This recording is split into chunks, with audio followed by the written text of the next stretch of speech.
First reading. When Paul came to Antioch in Pisidia, he said in the synagogue, "My brothers, children of the family of Abraham, and those others among you who are God-fearing, to us this word of salvation has been sent." The inhabitants of Jerusalem and their leaders failed to recognize him, and by condemning him, they fulfilled the oracles of the prophets that are read Sabbath after Sabbath. For even though they found no grounds for a death sentence, they asked Pilate to have him put to death, and when they had accomplished all that was written about him, they took him down from the tree and placed him in a tomb.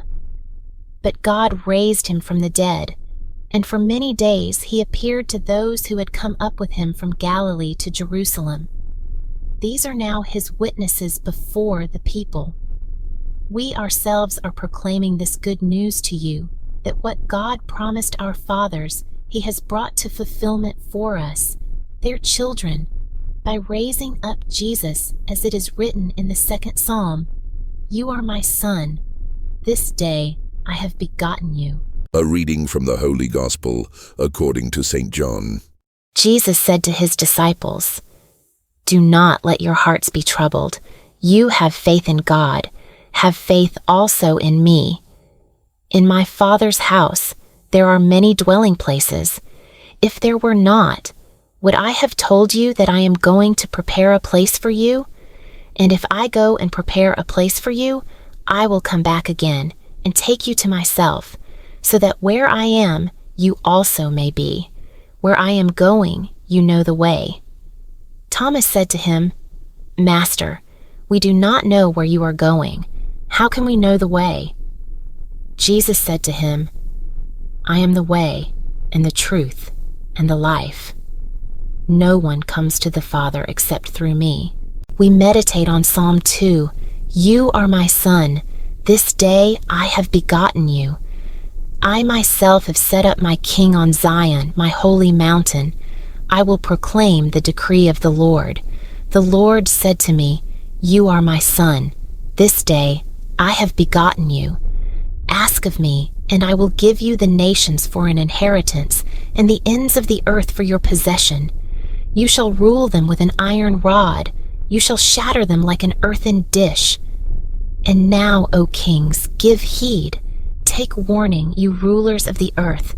Serve the Lord with fear, and rejoice before him. With trembling rejoice." St. John Chrysostom's commentary, "Let not your heart be troubled." This, he says, because it was probable that when they heard they would be troubled. For if the leader of their band, one so entirely fervent, was told that before the cock crew he should thrice deny his master, it was likely that they would expect to have to undergo some great reverse, sufficient to bend even souls of adamant. Since then, it was probable that they, considering these things, would be astounded. See how he comforts them, saying, "Let not your heart be troubled," by this first word showing the power of his Godhead, because what they had in their hearts he knew and brought to light. You believe in God, believe also in me. That is, all dangers shall pass you by, for faith in me and in my Father is more powerful than the things which come upon you, and will permit no evil thing to prevail against you.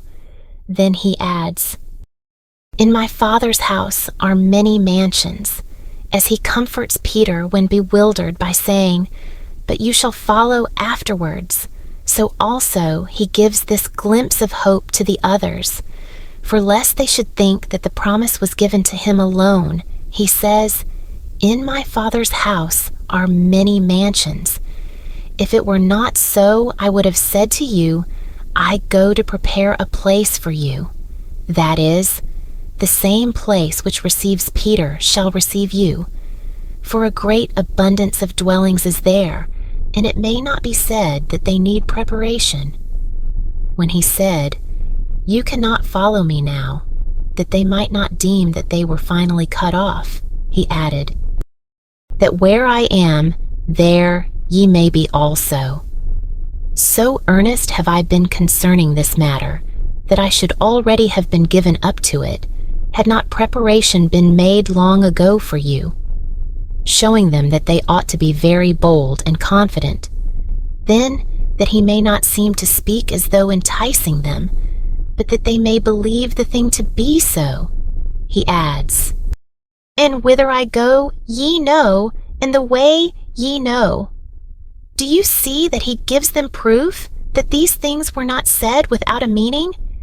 And he used these words because he knew in himself that their souls now desired to learn this.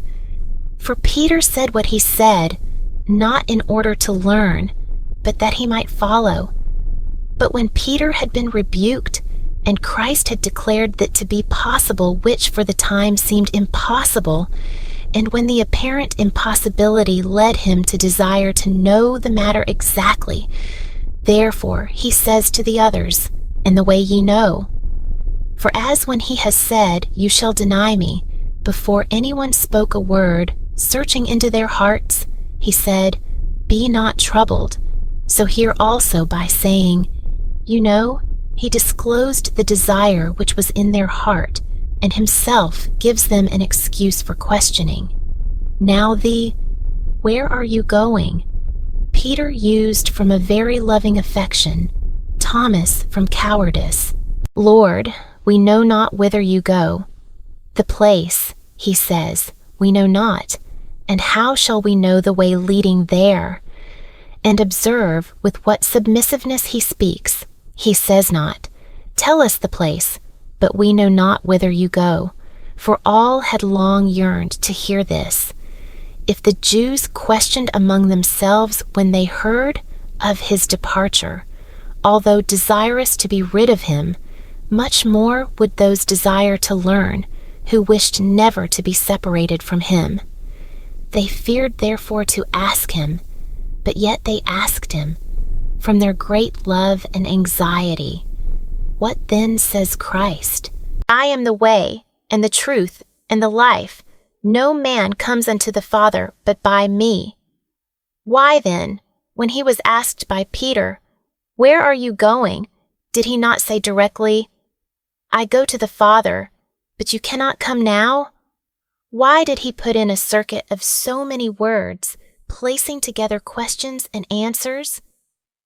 With good reason, he told not this to the Jews, but why not to these? He had indeed said both to these and to the Jews, that he came forth from God, and was going to God. Now he says the same thing more clearly than before. Besides, to the Jews he spoke not so clearly, for had he said, "You cannot come to the Father but by me," they would straightway have deemed the matter mere boasting. But now, by concealing this, he threw them into perplexity. "But why," says someone, "did he speak thus both to the disciples and to Peter?" He knew his great forwardness, and that he would by reason of this the more press on and trouble him. In order therefore to lead him away, he hides the matter. Having then succeeded in what he wished by the obscurity and by veiling his speech, he again discloses the matter. After saying, "Where I am no man can come," he adds, "In my Father's house are many mansions," and again, "No man comes to the Father but by me." This he would not tell them at first, in order not to throw them into greater despondency. But now that he has soothed them, he tells them. For by Peter's rebuke he cast out much of their despondency, and dreading lest they should be addressed in the same way, they were the more restrained. "I am the way." This is the proof of the "No man comes to the Father but by me," and the truth, and the life, of this, that these things shall surely be. There is then no falsehood with me, if I am the truth. If I am life also, not even death shall be able to hinder you from coming to me. Besides, if I am the way, you will need none to lead you by the hand. If I am also the truth, my words are no falsehoods. If I am also life, Though ye die, you shall obtain what I have told you. Now, his being the way, they both understood and allowed, but the rest they knew not. They did not indeed venture to say what they knew not. Still they gained great consolation from his being the way. If, says he, I have sole authority to bring to the Father, you shall surely come there, for neither is it possible to come by any other way, but by saying before, no man can come to me except the Father draw him. And again, if I be lifted up from the earth, I shall draw all men unto me. And again, no man comes to the Father but by me. He shows himself equal to him who begot him. But how after saying, Whither I go ye know, and the way ye know, has he added,